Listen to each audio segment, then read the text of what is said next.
Alright, hello everyone, it's silverkyle, and today we are going to be taking a look at X-Men by Jim Lee, Volume 1 Omnibus. This also includes Chris Claremont, obviously, and Marc Silvestri. This is in a very small omnibus. I did not expect this to be so small. It's about 720 pages. Just to give you a quick comparison with Uncanny X-Men Volume 3 that just recently had a reprint that I did an overview of as well. This is about 1,056 pages. This one's 720. So much smaller omnibus, but I'm kind of okay with that. I think Absolute Carnage was around that. That came out earlier in a few months back in the fall of 2020. But still very happy to have this. And honestly, I'm kind of okay with having smaller omnibus. I love seeing massive omnibus, 1,500 pages. It's ridiculous. It's so cool. But at the same time, it's very daunting to read something that big. And it's also the binding of that book is usually not the greatest. So smaller ones usually leads to a better binding. So we're going to take a look at that in just a second. Okay, so let's take a closer look at the cover here. We do have this bit of a black border, and originally when I saw pictures of this online, I really didn't like it. I'm kind of okay with it now. I still really do like the artwork that they have going on here, but Volume 2 of this run is one of my favorite covers for potentially any omnibus that I've ever seen. I cannot wait to get that, which is coming out. The reprint for that is coming out in a few months from now. I think it's March of 2021. So there you have the spine. Like I was talking about, very thin. All the covers that we have. And this collects Uncanny X-Men 244 to 269, X-Men Annual number 13, and Classic X-Men 39. Retails for $125 in the US and $157 in Canada. I think I got this for $85 here in Canada from an Indigo sale. So it was buy two get one free sale that they were having at Indigo, which I just absolutely love all the time. Now we'll take a look at the flaps here. Desolution and Rebirth. Talking a little bit about the book itself and the stories that they have inside. And then the creators, we've got Chris Claremont, Jim Lee, and Marc Silvestri. Not a crazy amount of material in here. I think it's only 7 issues done by Jim Lee here. I could be wrong. I think it's relatively short.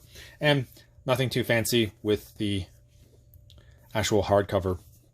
Just the plain black, which I'm still okay with. But a lot of this artwork is done by Marc Silvestri. You can kind of see Jim Lee has, not too much. And then you see Marc Silvestri. Oh, there's, I guess, other people as well. Rob Liefeld. So, yes, the people that made this possible and the creators of this book itself, the table of contents, which I always love. So we're looking at May of 1989 all the way until, well, there's some July of 89, but that's what the Classic X-Men. I think that the latest would be October of 1990 that we're going for. So May of 89 to October of 1990. And this would be after the Fall of the Mutants and Inferno. So I guess you're getting a little bit of a backstory here. Yeah. Then we jump right into it.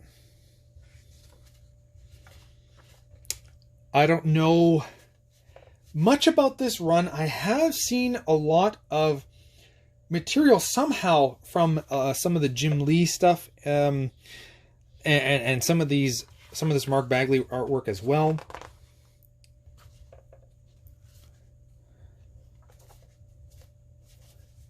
That one I'm not familiar with. I don't know exactly where I would have seen some of this stuff. Potentially online when I was younger. But some of this does ring a bell with me, which is pretty cool. Obviously, because it is a much smaller book, it opens up really nicely. And I would like to see if I can get a splash page somewhere here, because I don't think that we're going to be getting hardly any gutter loss at all. We're about halfway through the book. I'll show you what the binding looks like. So we are getting a nice eye on that. Obviously with something that, and this is sewn binding, not glue binding, and we can see that there's really not that much glue at all. Hardly. Is there any? There has to be some, but I'm barely seeing any. So this, I think, is going to do.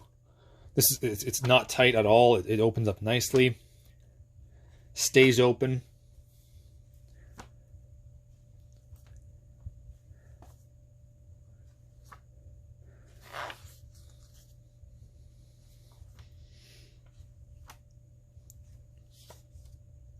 This looks, is this Jim Lee?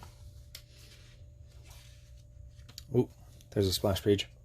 Not bad, not bad. That's pretty good, actually. I do have to open up a little bit, but I did just quickly open it. Yes, it is Jim Lee. There. God, look at that Captain America. I so wish that he would have stayed with Marvel the entire time. I think this is the battle with, is it Captain Marvel here? I think, yeah. Ms. Marvel, maybe, at the time. That's what the, I believe. And just to see what kind of extras we get. I don't think there's too many. There was a lot in the Uncanny X-Men Volume 3 with that, which I just recently did an overview of. That's nice. Cover there. Wow, look at that. Both of them, actually. Wow. These might be Jim Lee covers that we're seeing here. I wish that maybe they would have gone a little bit cheaper for this omnibus. Ugh.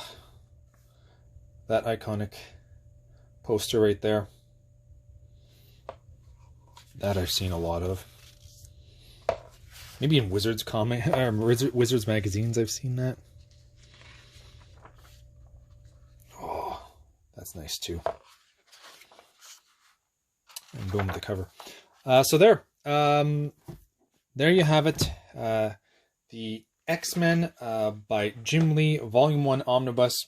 Even though he wasn't the penciler for the entire omnibus, I guess he's the more popular name, so they went with him. Do wish that they would have went a little bit cheaper because you're only giving 720 pages, but I still got it for a decent price. And I mean, this was a whale of a book before it got the reprint, so I'm very happy that we finally have this back and we're able to enjoy these stories by Claremont, and also seeing, you know, Jim Lee taking on X-Men along with Mark Silvestri and a few others that still had really good art at the time, just not maybe on Jim Lee's level in terms of X-Men. So or just anything he touched, really. I love his artwork. He's definitely in my top 5 artists. So anyway, thank you all for watching. You have been bearded in Beardage.